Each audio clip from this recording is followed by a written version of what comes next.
Man, I'm so excited for the month of November, and I think it's going to be a huge month because we got earnings coming up. And with all the new news that's coming out for these stocks, I cannot see how these stocks won't have a run to wrap up this year. So in this video, I'm going to talk about the 3 stocks that I'm going to be buying here in the month of November, and I'm going to share some of the news that has come out with each of these companies. So the first stock that is a buy for me in the month of November is Shift Technologies. Now, I know I've talked about this company before, but there has been recent news that has come out in the last month and a half, and so I want to share what that news is and why I believe that this news could be huge for this company. Basically, what the market is saying about this company is that they are valued at just about what the revenue is for this entire year. Like, that just doesn't make any sense. This company has a great business model in the online used car market, and I believe that this sector is going to continue to grow over the next decade. They have better reviews than Vroom and Carvana when it comes to their overall services, and as crazy as it sounds, I think that this is just the start for this company. On October 1st, this company announced that former COO and VP of Walmart.com is going to be the new president of Shift Technologies. And I think that this is huge news. Jeff Clements was with Walmart for 6 years in executive roles. And then before that, he had significant roles with PayPal, and we all know where PayPal is right now. So he has so much experience when it comes to the online sector. And I think that Jeff Clements will not only bring clarity to the business model, but will also be a lot more aggressive when it comes to their overall expansion. For this company to stay at this value, the company would have to show that they won't continue to grow, and that their profitability is so far away that this company is more likely to be bankrupt. The numbers make no sense for this company, and even though I've been buying the stock for the last 6 months, I'm going to continue to buy, especially if I see the share price go under $7. And if this share price gets under $6.50, I will be loading the boat. But honestly, it's hard for me to see that this company is going to get any lower because of the fact that they've already been beaten down for the last 7 months.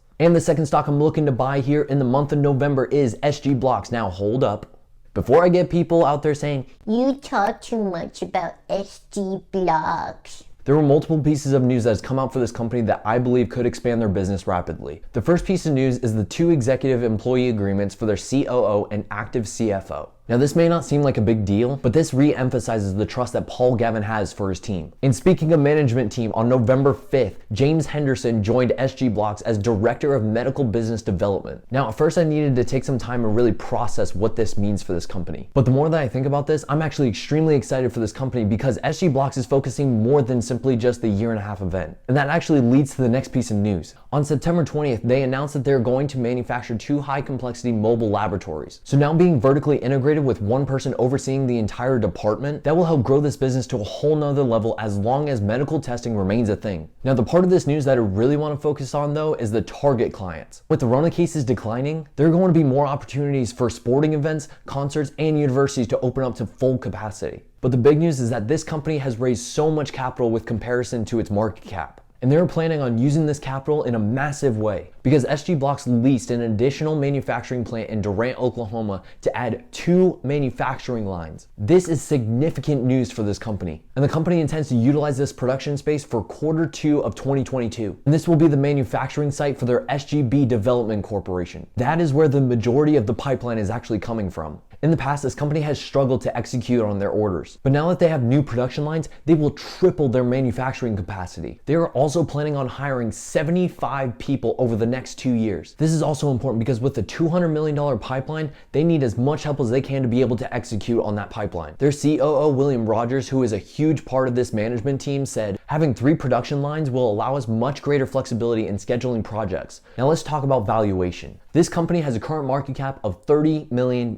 And in the first half of this year, this company has generated $21 million in revenue. Are you kidding me? I mean, this company has $21 million on their backlog as well. Right now, the market is saying that this company is not going to execute on their contracts. But here's one thing that I do know. This company only has about 12 million shares. So if a large investor gets into this stock, this share price is going to jump real quick. I've been buying this stock like crazy over the last month, and if it stays under $325, I will continue to buy. And the last stock that I will be buying in the month of November is BurgerFi, ticker symbol BFI. And I'm super excited to bring this stock to you because I've only talked about this one once. And this isn't one that a lot of people are actually looking at. This company has a current valuation of $148 million. And I believe that by the end of this year, this company is going to have $45 to $50 million in revenue. I think this company has a lot of potential for substantial growth. This company is known for their grade A burgers and is Fast Casual's 2021 brand of the year. This company continues to innovate on new products, and their expansion is both nationally and internationally. For recent news, this company acquired Anthony's Coal-Fired Pizza. I believe that this is going to grow their revenue significantly over the next 2 years, and I think that it is only a matter of time before large funds start pouring their money into this stock. If BurgerFi were to have the same price to sales ratio as Shake Shack, then this company should have a valuation at about $14. And I believe that BurgerFi is growing way faster than Shake Shack is. But I think that there are a couple of reasons why this company isn't valued higher. First, BurgerFi, unlike Shake Shack, has not had back-to-back quarterly net income. I'm looking to see BurgerFi's EPS in their next earnings report. And if they have similar results to quarter 2, I'm going to be adding more. The second thing that Shake Shack has that BurgerFi does not have are the analysts. Now, I do think that this is only a matter of time, especially because BurgerFi is getting more awards every single year and the big acquisition will promote them more. But analysts play a huge factor for investors. Once BurgerFi gets analysts for their company, I think we will see a nice run in the share price. But I hope you guys enjoyed this video. If you don't mind, would you consider destroying that like button? That helps this channel immensely, as well as comment down below what your thoughts are on my 3 stocks that I'm going to be buying in the month of November. Would love to hear your thoughts on that. And if you are new here and you enjoy this kind of content, hit that subscribe button down below. That way you are notified when new content comes out. Hope you guys enjoy the rest of your week, and we'll see you in the next one.